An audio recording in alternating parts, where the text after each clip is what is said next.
बिस्मिल्लाहिर्रहमानिर्रहीम। अस्सलाम वालेकुम students, I am Mohammad Fawad Malik और आज का हमारा आर्टिकल है stationary waves in the air column. आइए देखते हैं स्टूडेंट्स। सबसे पहले हम इसमें डिस्क्राइब करते हैं कि what is meant by column. Column हम एक हॉलो सिलेंडर को कह सकते हैं। यहां पे वर्ड यूज हुआ है एयर कॉलम का, तो इसका मतलब यह हो गया कि एक ऐसा हॉलो सिलेंडर जिसमें एयर पास कर सकती है। स्टूडेंट्स, यहां पे हमने एयर कॉलम को डिस्क्राइब करना है जिसमें स्टेशनरी वेव्स जनरेट की जाती हैं। तो इसकी सिंपलेस्ट एग्जांपल होती है ऑर्गन पाइप।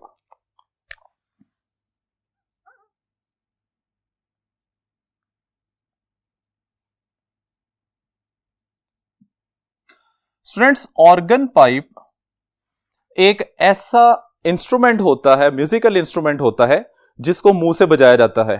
अब इसकी एग्जांपल फ्लूट होती है, तो इसको हम यहां पे लिख लेते हैं फ्लूट। डिफाइन करते हैं तो डेफिनेशन इसकी इस तरह से बनेगी, it is a wind instrument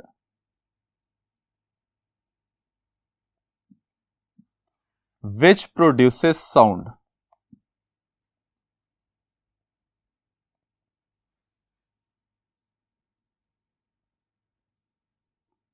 when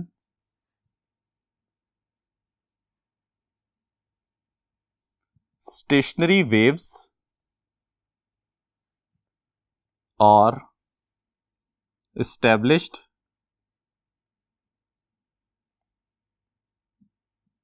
in it। तो स्टूडेंट्स, ऑर्गन पाइप एक ऐसा विंड इंस्ट्रूमेंट होता है जिसमें स्टेशनरी वेव्स प्रोड्यूस करने से साउंड जनरेट होती है। और यह बात हमें बंसरी के केस में भी पता है कि जब उसमें से एयर ब्लो करवाई जाती है तो उसमें साउंड प्रोड्यूस होती है।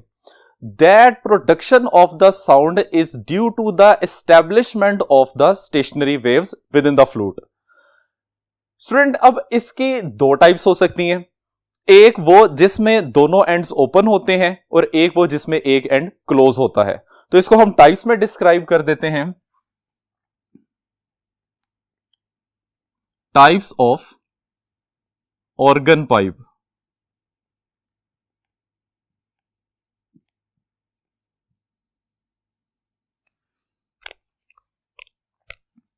Number 1, open at both ends। Number 2, closed at one end। Students, अगर हम इसको ड्रॉ करें तो ये कुछ सिचुएशन हमारे पास इस तरह से बन जाएगी।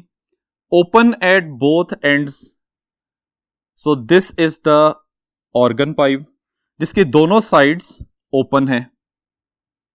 और अगर हम क्लोज एंड की बात करते हैं तो ये बेसिकली एक पाइप बन जाएगा जिसकी एक साइड को क्लोज किया होता है। ये इसकी शेप बन जाएगी। अब स्टूडेंट्स जरा गौर कीजिए, ये हमारे पास एक फ्लूट है जिसमें initially particles of the air normal position में है। इसका एक हम स्मॉल पोर्शन कंसीडर कर लेते हैं। अब स्टूडेंट्स, जब हम इसमें एयर ब्लो करवाते हैं तो हम देख सकते हैं कि जिस जगह पे ओपन एंड्स हैं वहां पे पार्टिकल के पास फ्रीडम ऑफ मोशन है। पार्टिकल अपनी पोजीशन से लार्जली डिस्प्लेसमेंट ट्रेस कर सकते हैं। लेकिन जब आप इसके सेंट्रल पॉइंट पे गौर करते हैं तो सेंट्रल पॉइंट पे पार्टिकल की डिस्टरबेंस ना होने के बराबर है, या हम कह सकते हैं कि सेंट्रल पॉइंट पे पार्टिकल अपनी जगह से नहीं हिलता। अब स्टूडेंट, इसी सिनेरियो के मुताबिक अगर हम डिस्क्राइब करते हैं तो हमने ये बात स्टेशनरी वेव्स में पढ़ी हुई है कि जहां पे पार्टिकल का अपनी पोजीशन से डिस्प्लेसमेंट मैक्सिमम होता है उस पॉइंट को एंटीनोड कहा जाता है, और जहां पे पार्टिकल अपनी पोजीशन से नहीं हिलता वहां पे हम उस पॉइंट को नोड का नाम देते हैं।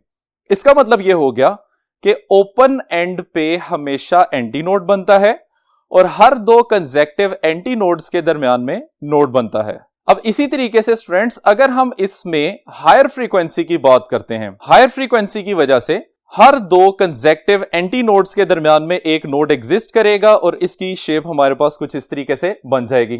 अब स्टूडेंट हम सपोज करते हैं कि इसी पोर्शन की एक साइड को हमने क्लोज कर दिया है और पार्टिकल इनिशियली अपनी नॉर्मल पोजीशन में है। तो जैसे ही हम इसमें एयर ब्लो करवाते हैं तो एयर के ब्लो करने की वजह से ओपन एंड पे मौजूद पार्टिकल्स लार्जली डिस्प्लेसमेंट परफॉर्म करते हैं, जबकि क्लोज एंड के मॉलिक्यूल्स के पास फ्रीडम ऑफ मोशन नहीं होता और वो अपनी नॉर्मल पोजीशन के ऊपर ही रहते हैं। तो इस तरीके से क्लोज एंड पे पार्टिकल की मोशन ना होने की वजह से नोड बन जाएगा और ओपन एंड पे लार्ज डिस्प्लेसमेंट की वजह से एंटी नोड बन जाएगा। तो स्टूडेंट्स ये बात आपने याद रखनी है कि क्लोज एंड पे हमेशा नोड बनता है और ओपन एंड पे हमेशा एंटी नोड बनता है। अब हम इन दोनों केसेस को सेपरेटली डिस्कस करते हैं। पहले हम डिस्कस करेंगे modes of vibration when both ends are open।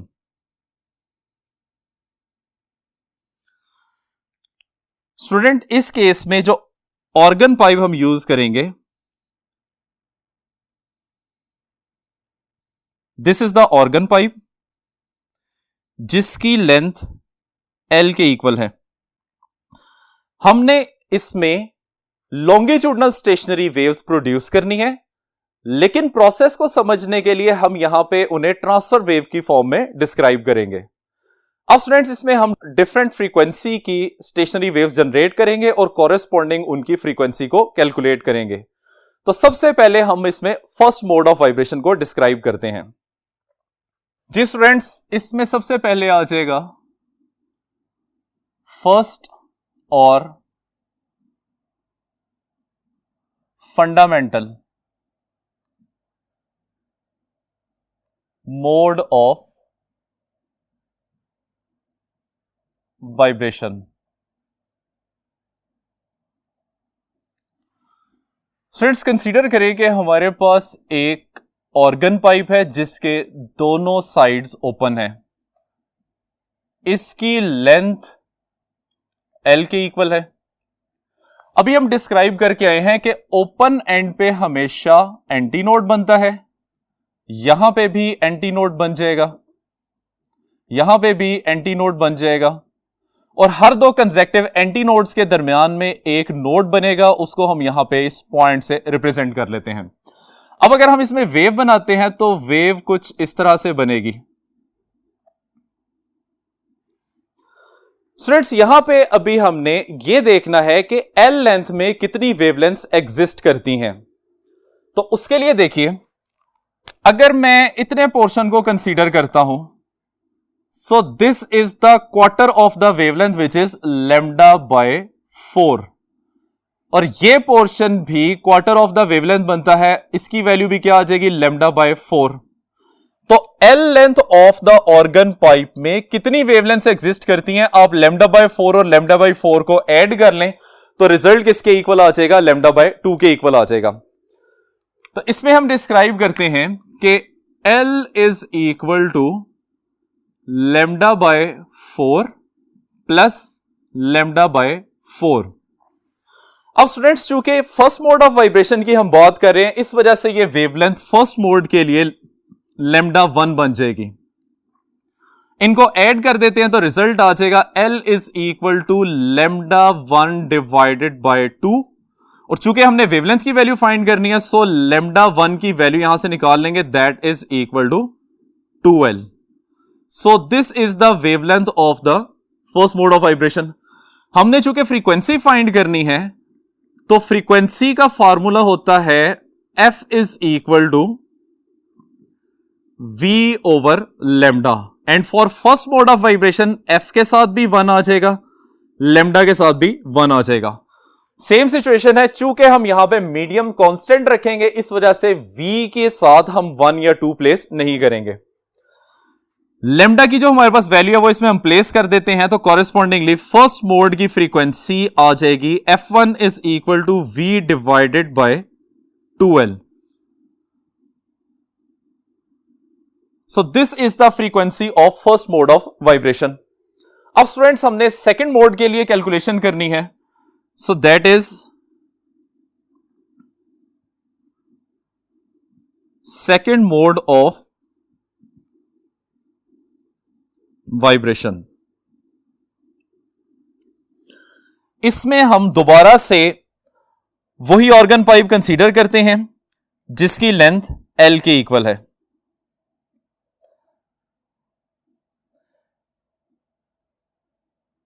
इसकी दोनों साइड्स ओपन है.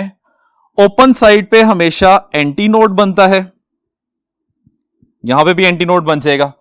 लेकिन स्टूडेंट्स अब चूंकि इसमें हमने पहले से ज्यादा वाइब्रेशन जनरेट करनी है तो उसके लिए हम इसमें एंटी नोड के बाद एक नोड, फिर सेंटर में एंटी नोड और फिर इन दो एंटी नोड्स के दरमियान में एक नोड को कंसीडर कर लेते हैं.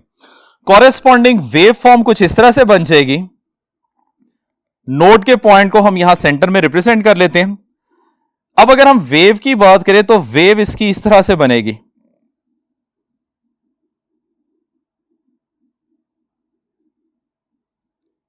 यह हमारे पास सेकंड मोड ऑफ वाइब्रेशन बन जाएगा.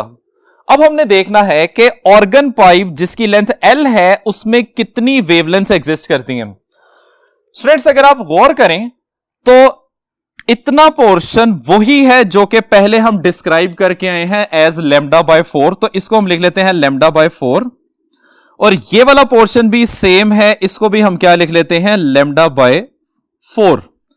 लेकिन ये सेंटर वाला पोर्शन जो है ये एक कंप्लीट लूप को रिप्रेजेंट कर रहा है जिसकी वैल्यू λ/2 होती है. तो इसको हम लिख लेते हैं λ/2. अब L लेंथ में कितनी वेवलेंथ आएंगी हम इन तीनों को ऐड कर लेते हैं.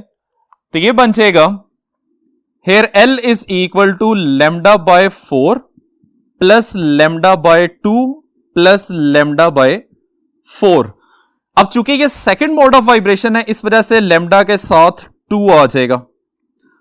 इसको अगर आप सिंप्लीफाई करते हैं तो आंसर इसका आ जाएगा 1 times of λ/2 which is the wavelength in this case.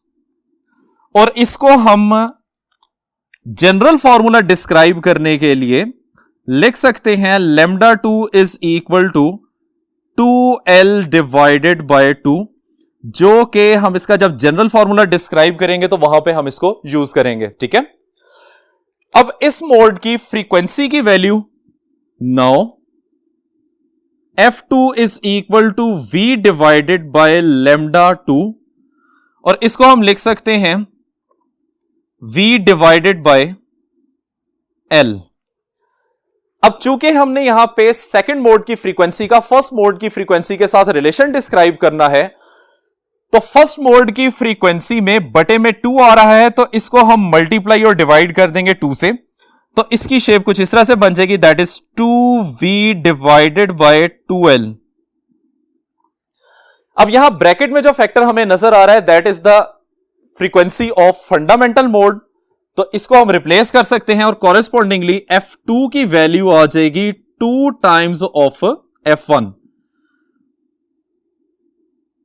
मतलब कि हम कह सकते हैं कि सेकंड मोड की फ्रीक्वेंसी फर्स्ट मोड की फ्रीक्वेंसी का ट्वाइस है. अब स्टूडेंट हमने थर्ड मोड के लिए कैलकुलेशन करनी है.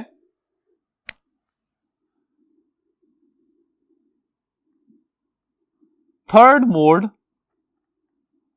Of vibration.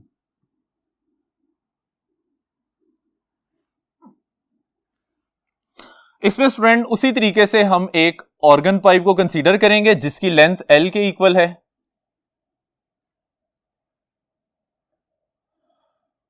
और इसमें पहले से ज्यादा वाइब्रेशंस बनानी है. इसके लिए हम इसको डिवाइड कर देते हैं कुछ इस तरह से.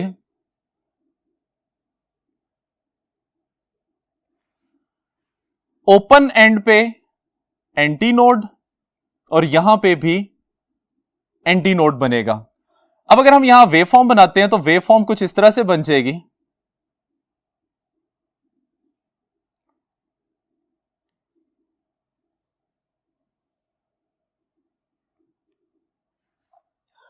अब हमने ये देखना है कि इस मोड में एल लेंथ कितने लूप्स को कंटेन करती है। तो उसके लिए देखिए, this portion is lambda by 4, ये पोर्शन भी आ जाएगा लैम्डा बाय 4, और ये दोनों पोर्शन जो है एक कंप्लीट वेवलेंथ को डिस्क्राइब कर रहे हैं। So this is lambda. हम लिख सकते हैं L is equal to lambda by 4 plus lambda by 4, और थर्ड मोड के लिए लैम्डा के साथ 3 आ जाएगा। सिंप्लीफाई करेंगे तो इसका आंसर बन जाएगा 3 लैम्डा 3 बाय 2, और कॉरेस्पॉन्डिंग लैम्डा 3 की वैल्यू बन जाएगी 2L डिवाइडेड बाय 3। नेक्स्ट हमने फ्रीक्वेंसी की वैल्यू फाइंड करनी है। So F3 that is equal to V divided by lambda 3 which is equal to V divided by 2L divided by 3, और इसको अरेंज करके लिखते हैं तो ये बन जाएगा 3 times of V divided by 2L, which is the frequency of the third mode of vibration.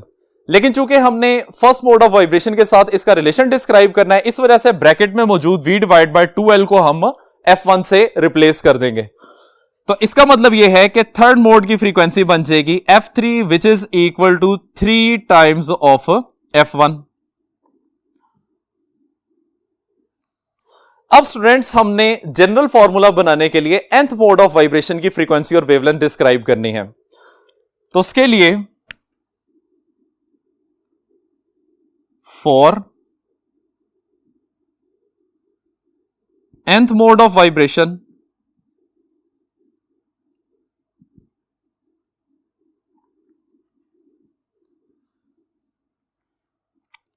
पहले वेवलेंथ की अगर हम बात करें तो लैम्डा 1 की वैल्यू निकली थी 2L, लैम्डा 2 की वैल्यू निकली थी L, लैम्डा 3 की वैल्यू निकली थी 2L डिवाइडेड बाय 3।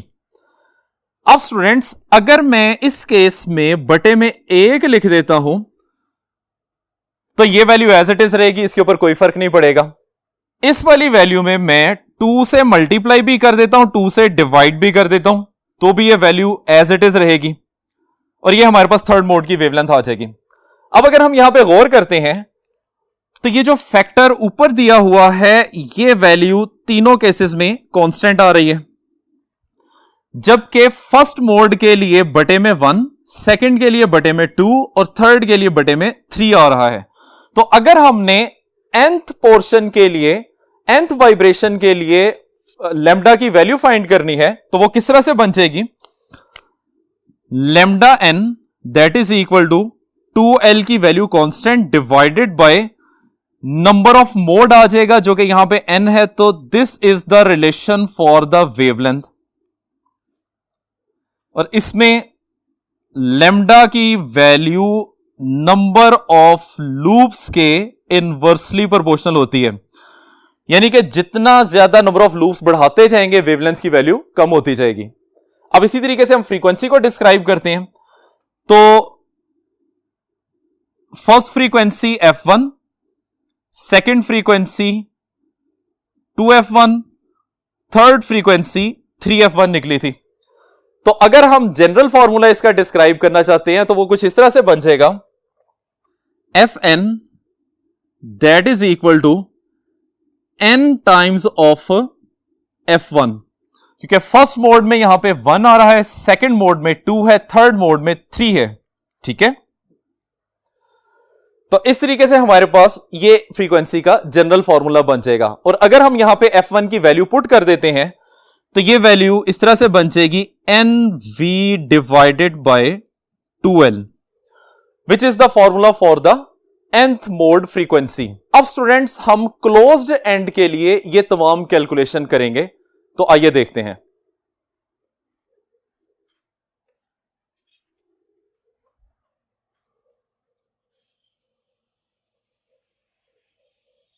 स्टूडेंट्स, अब हमने ऑर्गन पाइप के वन एंड क्लोज्ड के लिए ये सारी कैलकुलेशन करनी है। तो इसके लिए हम डिस्क्राइब करते हैं modes of vibration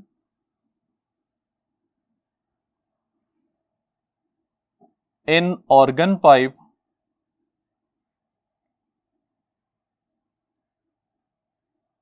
with one closed end.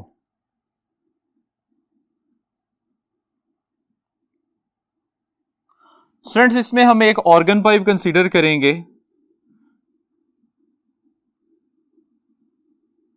जिसकी एक साइड क्लोज्ड होगी और इस ऑर्गन पाइप की लेंथ भी हम L के इक्वल कंसीडर करेंगे।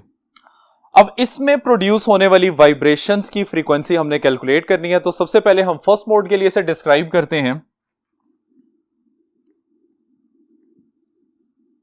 फर्स्ट और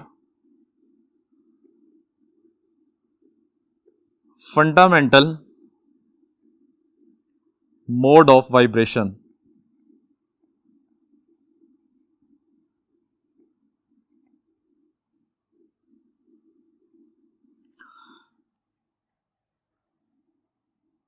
हम एक one and closed organ pipe consider करते हैं जिसकी लेंथ L के इक्वल है। स्टूडेंट्स, ये है ओपन एंड। ओपन एंड पे हमेशा एंटी नोड बनता है और क्लोज्ड एंड पे पार्टिकल के पास फ्रीडम ऑफ मोशन चूंकि नहीं होता, इस वजह से यहां पे हमेशा नोड बनेगा। अब इसके कॉरेस्पॉन्डिंग अगर हम इसमें वेव डिस्क्राइब करते हैं तो वेव की शेप कुछ इस तरह से बन जाएगी।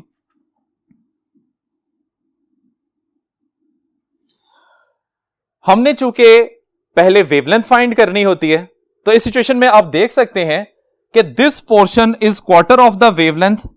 तो अगर लेमडा वेवलेंथ है तो हम इसको डिस्क्राइब कर सकते हैं this is lambda by 4। So we can write it as L is equal to lambda by 4। अब चूंकि ये फर्स्ट मोड ऑफ वाइब्रेशन है, इस वजह से लेमडा के साथ 1 आ जाएगा। सो चूंकि हमें लेमडा 1 की वैल्यू चाहिए विच इज इक्वल टू 4L। अब स्टूडेंट्स, हमने फ्रीक्वेंसी की वैल्यू फाइंड करनी है। तो फ्रीक्वेंसी इन दिस केस आ जाएगी now F1 is equal to V divided by lambda 1। और अगर हम इसमें लेमडा 1 की वैल्यू पुट करते हैं तो यह बन जाएगा V divided by 4L which is known as fundamental frequency of closed end organ pipe, या जिसको हम फर्स्ट मोड की वाइब्रेशनल फ्रीक्वेंसी कह सकते हैं।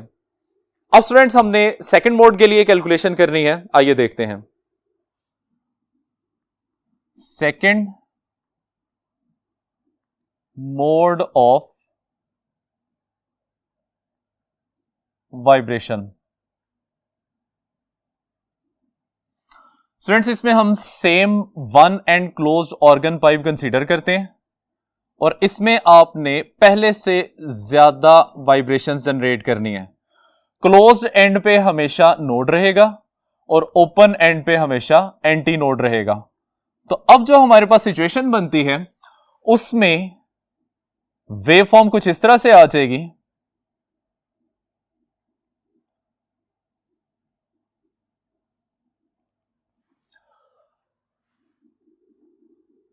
L is the length of the pipe.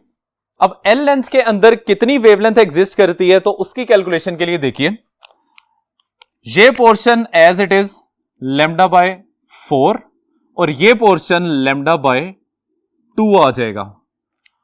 अब स्टूडेंट्स, अगर हम गौर करते हैं तो फर्स्ट मोड के मुकाबले में यहां पे पहले मोड के 3 गुना ज्यादा वेव्स जनरेट हो रही हैं।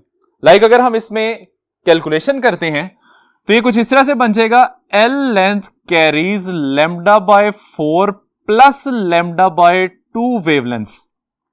अब सेकंड मोड की वजह से हम इसको डिस्क्राइब करते हैं लेमडा 3। क्यों लेमडा 3 हमने यहां पे लिखा है? बिकॉज पहले पोर्शन के केस में यहां पे 3 गुना ज्यादा वेवलेंथ आ रही है। फर्स्ट मोड में हमारे पास जस्ट लैम्डा बाय 4 थी। अगर हम लैम्डा बाय 2 को एक्सपेंड करते हैं तो basically lambda by 2 is equal to lambda by 4 plus lambda by 4। तो पहले केस के मुताबिक यहां पे 3 गुना ज्यादा वेवलेंथ आ रही है, इस वजह से हम इसको लैम्डा 3 से मेंशन करते हैं। अगर इसको हम कैलकुलेट करते हैं तो ये वैल्यू आ जाएगी 3 लैम्डा 3 बाय 4, और यहां से चूंकि हमने लैम्डा 3 की वैल्यू निकालनी है which is equal to 4L divided by 3। So this is the wavelength for second mode. अब इसमें हमने फ्रीक्वेंसी की वैल्यू फाइंड करनी है, तो चूंकि लैम्डा 3 है इस वजह से फ्रीक्वेंसी को भी हम F3 डिस्क्राइब करेंगे which is equal to V divided by lambda 3, और लैम्डा की यहां पे वैल्यू प्लेस करेंगे तो ये बन जाएगा 4L डिवाइडेड बाय 3। अरेंज करने के बाद F3 is equal to 3 into V divided by 4L। ये हमारे पास सेकेंड मोड की फ्रीक्वेंसी आ जाएगी। अब स्टूडेंट्स ब्रैकेट के अंदर जो पैरामीटर है हमें पता है कि ये फंडामेंटल मोड की फ्रीक्वेंसी है, तो इसको रिप्लेस कर देते हैं, तो रिजल्टिंग वैल्यू आ जाएगी F3 is equal to 3 times of F1। इसी तरीके से अब हमने थर्ड मोड ऑफ वाइब्रेशन को कैलकुलेट करना है। For third mode of vibration students, इसके लिए हम सेम L लेंथ का ऑर्गन पाइप कंसीडर करेंगे और इसमें हमने पहले से ज्यादा वाइब्रेशंस जनरेट करनी है। क्लोज एंड पे हमेशा नोड बनेगा, ओपन एंड पे हमेशा एंटी नोड बनेगा।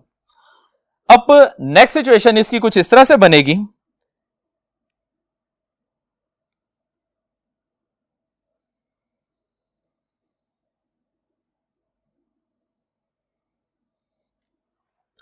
ये हमारे पास इसकी सिचुएशन बन जाएगी। अब हमने टोटल L लेंथ के अंदर कितनी वेवलेंथ आ रही है उसको अगर हम कैलकुलेट करें तो स्टूडेंट्स ये पोर्शन बन जाएगा लैम्डा बाय 4। इसको अगर हम कैलकुलेट करें सो this is lambda by 4 and this is also lambda by 4, और इसमें भी वैल्यू लैम्डा बाय 4 और लैम्डा बाय 4 आ जाएगी। अब यहां पे देखें with respect to first mode which was lambda by 4, यहां पे कितने times of lambda by 4 value आ रही है। So this is 5 times of lambda by 4। इसका मतलब है इसमें 4 वैल्यू एग्जिस्ट नहीं करती। पहले हम यहां पे डिस्क्राइब करके आए कि इसके अंदर 2 वैल्यू एग्जिस्ट नहीं करती। 1 के बाद डायरेक्टली 3 टाइम्स आ गया था और 3 के बाद डायरेक्टली 5 टाइम्स इसकी वैल्यू आ गई है। तो हम इसको लिख सकते हैं L is equal to lambda by 4, ये फर्स्ट वैल्यू आ जाएगी। ये पोर्शन कंप्लीटली वेवलेंथ के इक्वल है, तो इसको हम लिखेंगे प्लस लैम्डा। अब चूंकि ये 5 पोर्शंस आ रहे हैं इसलिए यहां भी लैम्डा 5 आ जाएगा, यहां पे भी लैम्डा 5 आ जाएगा। इसको हम ऐड करते हैं तो ये वैल्यू बन जाएगी 5 लैम्डा 5 डिवाइडेड बाय 4, और कॉरेस्पॉन्डिंग वेवलेंथ की value lambda 5 which is equal to 4L divided by 5 आ जाएगा। अब हमने इसकी फ्रीक्वेंसी को फाइंड करना है, तो आइए देखते हैं। Now F5 is equal to V divided by lambda 5। Value put कर देंगे तो ये बन जाएगा V divided by 4L divided by 5। सो इसको हम अरेंज करते हैं। We have F5 which is 5V divided by 4L। अब स्टूडेंट्स ये ब्रैकेट के अंदर जो फैक्टर है this is the fundamental frequency, और इसको हम F1 से रिप्लेस कर सकते हैं। सो यहां पे वैल्यू आ जाएगी F5 is equal to 5 F1। So this is the frequency of the third mode of vibration. अब हम जनरल फॉर्मूला की तरफ बढ़ते हैं, तो उसके लिए हम डिस्क्राइब करेंगे for nth mode of vibration.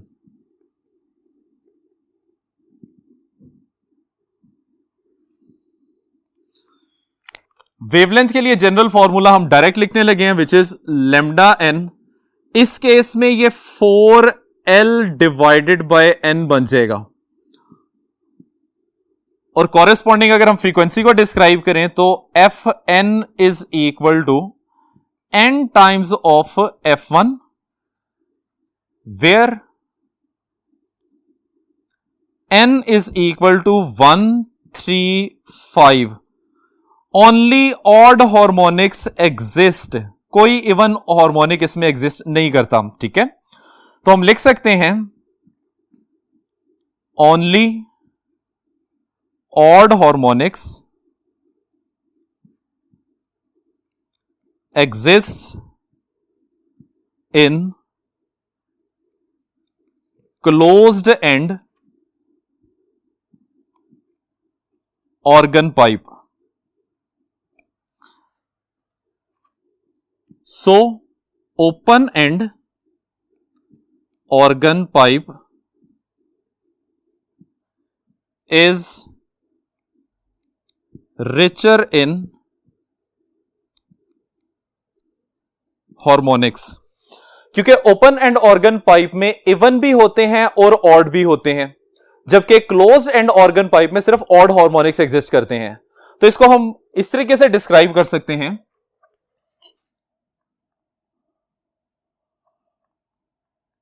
Number of harmonics in open and is equal to 2 times of number of harmonics in closed end। अब अगर आप इसमें फ्रीक्वेंसी की वैल्यूज प्लेस करके कैलकुलेट करना चाहते हैं तो हमारे पास सेम रिजल्ट्स आ सकते हैं। इसकी value V divided by 2L होती है। आप इसको फर्स्ट, सेकंड, थर्ड किसी भी मोड के लिए डिस्क्राइब कर सकते हैं, लेकिन दोनों के मोड ऑफ वाइब्रेशन आपने सेम रखने हैं।